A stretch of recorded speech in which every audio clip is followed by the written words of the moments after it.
O mercado da cutelaria está passando por um período que eu vejo muitas pessoas reclamando que tá difícil. Às vezes subir um pouquinho o preço, quando a faca é um pouco mais elaborada. Vejo pessoas que não estão conseguindo se posicionar no mercado. Tem pessoas que estavam num período bom vendendo com certa frequência e agora não estão vendendo nada. Então, há um certo momento de bastante apreensão dentro do mercado de cutelaria, principalmente para cuteleiros intermediários, cuteleiros iniciantes, mas até mesmo cuteleiros que já trabalham há muito tempo têm sentido uma dificuldade nesse período. E por que isso acontece? Porque, na verdade, nós tivemos o ápice da cutelaria no período da pandemia. Então, embora todo mundo ficou apreensivo pela situação que estava acontecendo no mundo, para a cutelaria foi um momento bastante positivo, que as pessoas em casa não podiam investir em outras coisas, em passeio, em viagens, até de certa forma em outro tipo de ostentação, se me permitem dizer dessa forma. Por que ostentação? A gente tem que conver que uma lâmina, ela não é um item de primeira necessidade. Você tem que ter uma faca de cozinha e é suficiente. E quando você fala de faca artesanal, você fala de uma faca de alto valor agregado, uma faca que tem um nível de personalização, que tem um tempo de espera. Então a pandemia trouxe uma demanda retraída de pessoas que estavam em casa, que entraram mais no mundo da cutelaria, assim como cresceu o volume de cuteleiros e, obviamente, de clientes, teve uma explosão desse segmento, o que ampliou o mercado. Não muito, mas ampliou até o que a gente tinha no período. Mas a grande questão é que pós-período de pandemia, quando você imagina que o mundo volta ao normal, as pessoas voltam a fazer suas compras, elas têm a rotina de trabalho estabelecidas, as facas acabam tendo concorrências que não estão literalmente direcionadas a facas.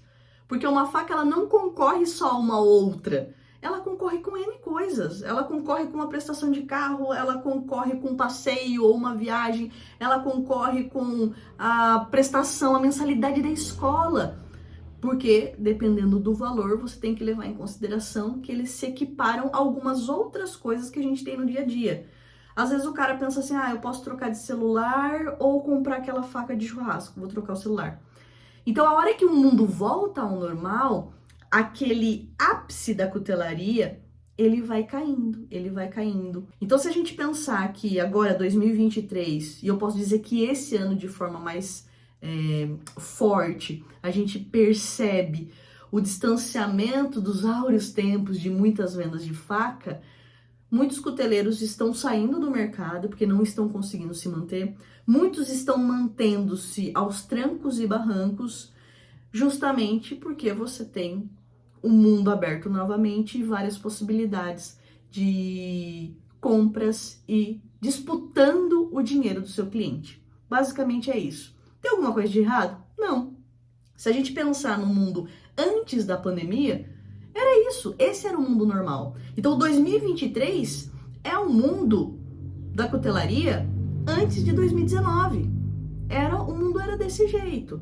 É que a gente teve, infelizmente, a falsa sensação de que a cutelaria ia explodir, todo mundo ia arrebentar. E não é. O mercado é assim, você cresce, você chega num pico, você se mantém, se estabiliza, às vezes você cai um pouquinho, sobe, mas quem não se organiza, quem não se prepara, vê um declínio. Isso está relacionado a quê? Gestão de trabalho, organização de tempo, fortalecimento da sua marca. E você imagina para quem começou, chegar no período da pandemia e ter que literalmente encarar um período que concorre com pessoas mais conceituadas, tendo que ter um preço competitivo, tendo que sustentar a família. É uma situação bastante delicada. A gente poderia falar aqui horas e horas só como a mudança de comportamento pós-pandemia afetou. E isso não é só a cutelaria, tá? São vários segmentos, tanto que se vocês olham as notícias, vocês percebem. São redes fechando, são empresas que não conseguiram se manter mesmo depois de passar a pandemia. Nós tivemos essa transição de governo que não se trata de ser bom ou ruim, se trata de instabilizar o mercado. ele gera uma desconfiança de investidor e da população em geral. Alguns ficam muito otimistas, alguns ficam muito pessimistas, e essa insegurança faz com que o Brasil fique bastante instável, principalmente nesse primeiro ano da gestão do novo presidente. A questão é a seguinte: você ainda tem que pagar boleto. Você ainda tem que trabalhar normal. Você tem esposa, você tem filho, você tem mãe, sim. Tem pessoas que dependem de você e do seu trabalho. Você não pode justificar e lamentar apenas e não tentar reverter esse cenário. E eu digo isso porque quando eu formatei o treinamento Venda Suas Facas, foi justamente para trazer boas práticas, um pouco da minha noção dentro do marketing, dentro da venda, que muita gente acha que só cabe para outros segmentos e que vale para a cutelaria e a gente deixa de lado. E hoje eu vim aqui para falar sobre a experiência de uma encomenda que eu recebi nesses últimos dias, que foi muito legal, mas eu sei que, via de regra, e eu posso dizer que muitas vezes, a experiência de compra de uma faca artesanal não está sendo tão positiva. Como assim, Janaína, não está sendo positiva? A experiência da compra da faca, ela não está relacionada só à hora que chega a peça em si. Ela é um processo. E se você não cuida desse processo até o final, primeiro que você não fideliza, a pessoa compra uma vez. Segundo, que você não consegue fazer com que a pessoa entenda e tenha realmente a percepção de preço e valor do seu produto. E mais, você não consegue se consolidar no mercado ao longo do tempo. E eu tive uma experiência muito positiva, né, dessa minha encomenda, e eu queria dividir com vocês e principalmente ressaltar 5 tópicos relevantes dentro do processo de negociação, venda e recebimento de uma faca. Então, pega caneta e papel, que vão ser 5 dicas do processo de venda para você aplicar aí na sua cutelaria. 1. Relacionamento. Não tem como você fazer uma venda efetiva, uma venda de sucesso, se você não construir um mínimo de relacionamento com essa pessoa que quer adquirir uma peça sua, uma faca do seu nome, uma faca da sua grife. E eu digo isso porque a gente está falando de um produto de valor agregado. A pessoa não está comprando um picolé que ela vai pagar R$2. Você está falando de uma faca, de uma peça de um valor superior. Então, quando a pessoa ela entra em contato com você, ela vai começar especulando o preço. Isso é fato. Então, na verdade, você precisa ter um pouco de informação sobre ela para entender para que a faca, por que ela decidiu comprar com você, se ela já conhecia você, te acompanhava das redes sociais, viu algum vídeo seu, viu no YouTube, alguém indicou. Você tem que entender qual foi a motivação para ela chegar até você. É o estilo do seu trabalho. E, ao mesmo tempo, esse contato no sentido de entender sobre essa pessoa. Quem que ela é, de onde ela trabalha, o que ela faz. Isso vai me dando material orgânico para eu entender também se aquela pessoa ela pode comprar uma faca de valor agregado superior, intermediário ou um pouco abaixo. Se você entender que ela não se encaixa dentro do estilo de trabalho, que você não pode entregar para ela dentro do orçamento que ela imagina, você também tem que ser honesto. Mas isso você só vai saber se você começar a conversar. Então, o atendimento, a prospecção, aquela coisa que você começa do olá, tudo bem? Eu vi essa faca, quanto custa? Ela tem que começar com uma conversa como se você tivesse um novo amigo. Isso daí vai te dar material para você ir discorrendo no sentido de negociar, definir projeto, definir prazo.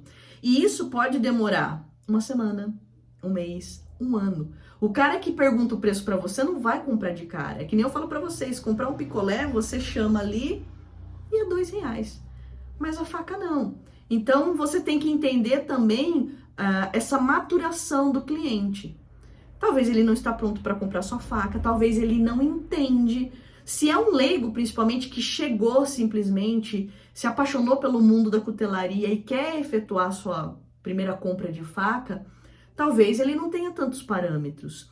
Então, tudo isso tem que ser considerado e criado esse relacionamento para que na fase de atendimento, negociação e venda efetiva, você tenha isso como material orgânico a favor do seu cliente. Segunda dica, transparência. Isso parece ridículo. Fala, ai, Janaia, Não. Eu sei de muito profissional que coloca um preço, depois muda o preço, coloca um prazo, depois muda o prazo, e isso não é uma boa prática, porque aí você não queima só uma encomenda, você queima o seu trabalho, o seu nome, a sua marca. Então, tenha muito cuidado, seja o mais íntegro, o mais transparente, o mais honesto possível. Você tem uma faixa de preço? Olha, esse tipo de lâmina é nessa faixa de preço, mas vai depender do tipo de cabo, vai depender do tipo de tratamento, vai depender do acabamento que você quer. Você quer uma bainha um pouco mais elaborada. Seja honesto na hora de falar. Só que o que você fizer com o cliente, você faça com o outro. Porque se esses clientes em algum momento se encontrarem e você fez uma diferença entre um e o outro, gera uma situação muito complicada. E quando eu falo a questão do prazo, é ainda pior. Porque você chega e fala para a pessoa que você demora 2 meses para entregar uma lâmina.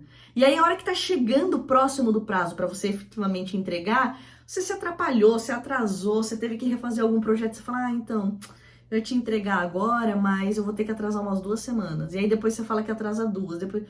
Isso é muito ruim. Salvo algumas situações que eventualmente acontecem, nós somos humanos e infelizmente coisas inesperadas podem surgir,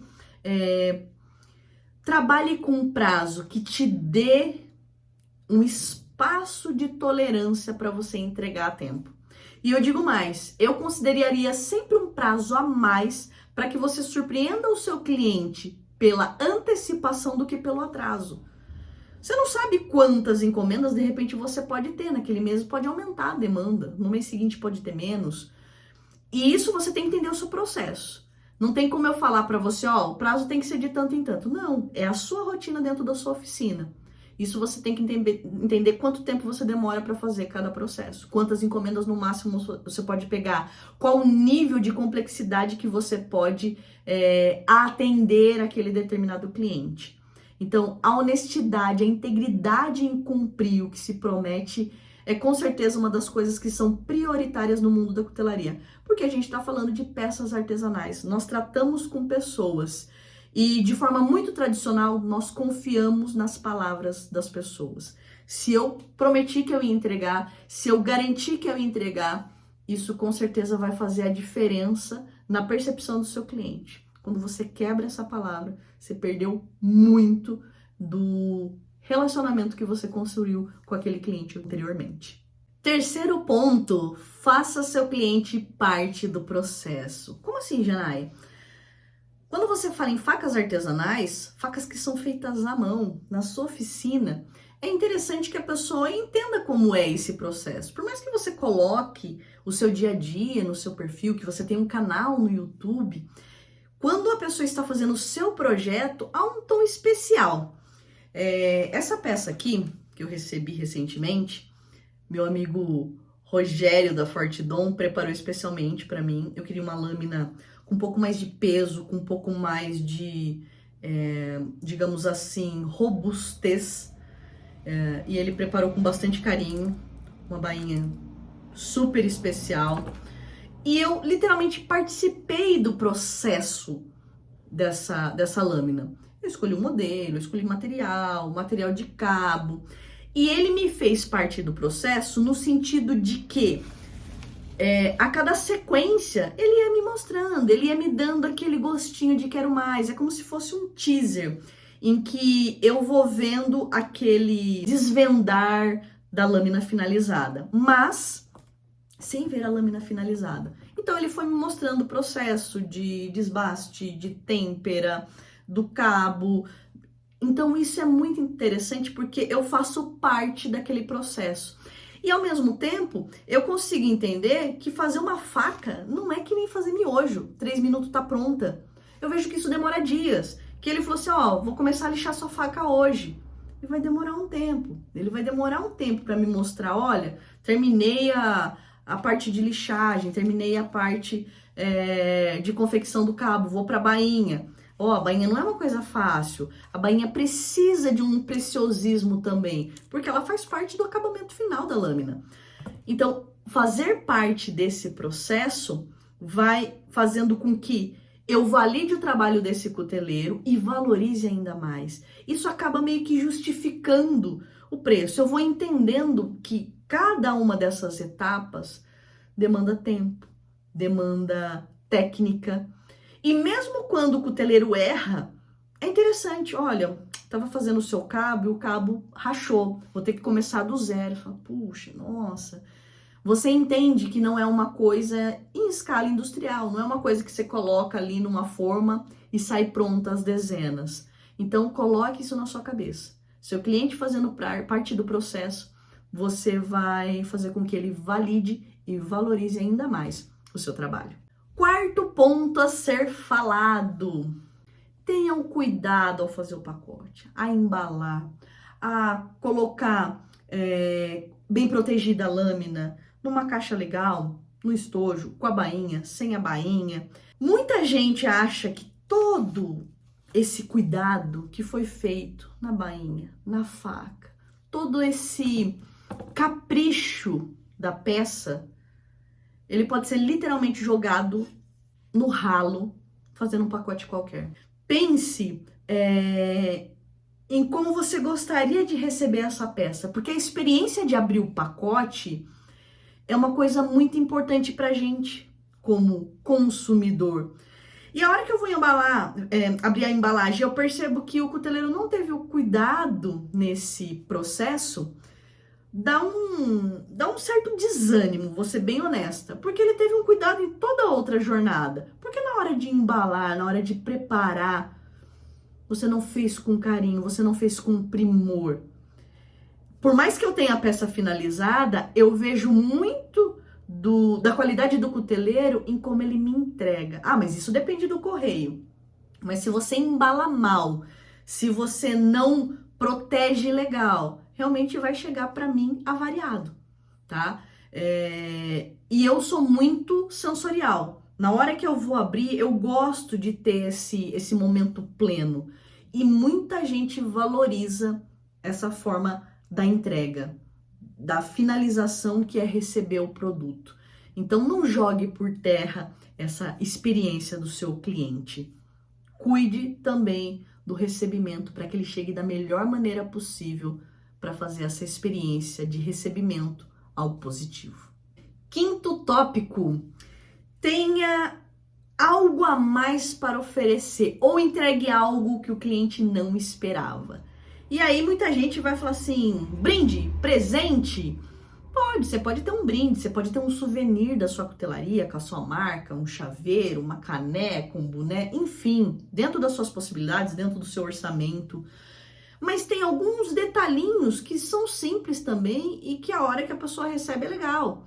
Eu falo muito do certificado porque é legal eu saber o material que foi confeccionado, porque, sei lá, posso esquecer daqui a um tempo. A data, a assinatura, isso daqui me dá até ferramentas para que caso eu queira vender depois, eu tenha isso registrado. Foi feito pelo cuteleiro e ele me deu todas essas informações. Um certificado é legal. Tem o pessoal que faz a bainha, tem o pessoal que faz os estojos, então tem um quê especial que não é só a peça em si. Mas, por exemplo, tem aluno meu que tem alguns brindes personalizados, tem aluno meu que manda o olhinho para deixar a faca bem lubrificada. Tem um cuteleiro que me falou que ele filma partes do processo e ele faz um videozinho curto mostrando para a pessoa, coisa curta, tá? 2 minutinhos de como foi fazer aquela faca até o final. Então a pessoa tem aquele registro. Se você preparou, se você se organizou e calculou um prazo e esse prazo diminuiu, você pode surpreender seu cliente simplesmente entregando antes. Nossa, vou entregar uma semana antes, 10 dias antes. Olha que coisa interessante. Entregar mais do que se espera, fazer mais do que o combinado. Isso também gera uma experiência positiva e que indiretamente e diretamente vai fazer com que a pessoa te recomende. Porque porque aquilo lá não estava dentro do preço. Você fez isso além do que era esperado e do que foi definido na negociação dessa peça. E eu vou deixar aqui como dica bônus 2 coisas que eu acho importante. Depois que a pessoa recebe, depois de um tempo, peça um feedback. Peça um feedback da venda, do atendimento e da peça. Ela vai te dar, às vezes positivo, às vezes nem tanto, mas ela vai te falar como que foi essa jornada. Ela vai te falar qual o grau de eficiência dessa peça. Não, já usei, não, ainda não usei. Ah, essa faca eu comprei para dar de presente para um amigo, para o meu pai, para o meu tio, para minha esposa. Peça esse feedback. O feedback reforça a sua autoridade, se ele for positivo, vai fazer com que realmente seja bom para você, é uma coisa que você vai poder usar nas suas redes sociais, usar para mostrar para outros eventuais clientes que seu trabalho é recomendado.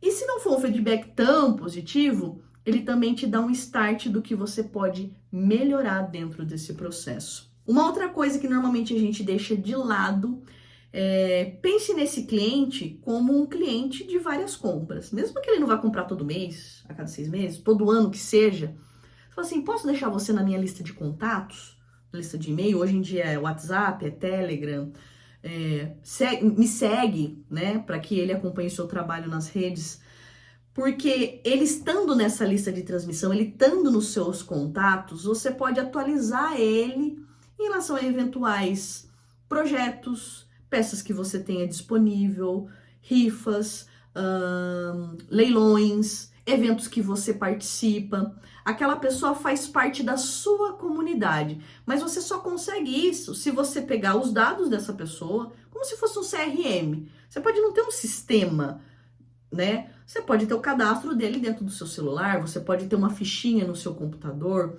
mas tem aquele celular, tem aquele e-mail registrado para que eventualmente você tenha essa comunicação direta ou indireta para que ele receba. Eu digo que esse tipo de comunicação não pode ser intensa ao ponto que ele enjoe de você e nem muito pouca a ponto que ele te esqueça. Então estabeleça aí uma periodicidade que você mande foto de projetos, que você mande agenda de pedidos, que você mande eventos que você vai participar, para continuar com esse relacionamento com esse eventual cliente, que pode fazer uma recompra e principalmente pode te indicar a palavra dessa pessoa, a força que essa pessoa que já comprou de você e teve uma experiência boa, é a coisa mais valiosa que você pode ter para sua cutelaria e para o seu nome. E se você gostou dessas dicas, se inscreva no canal, deixe seu joinha, deixe sua pergunta aqui no campo de comentários, sempre que possível eu estou respondendo os nossos seguidores. E se você quer entender, se você quer dominar o marketing da sua cutelaria, se você quer fazer fotos com qualidade, vídeos com qualidade, dominar essa jornada de compra, de atendimento, negociação e venda, que é profissionalizar a sua oficina para que você tenha um bom posicionamento no mercado, venda mais e melhor, você não pode deixar de fazer parte do treinamento Venda Suas Facas. O link vai estar aqui no campo de descrição, é só você acessar, ver todos os módulos super completo, que com certeza, se você optar em ter esse curso aí no seu currículo, vai fazer muita diferença para suas vendas e para sua cutelaria. Muito obrigado novamente por me acompanhar e não esqueça, aqui a criação é minha, mas o conteúdo é de vocês.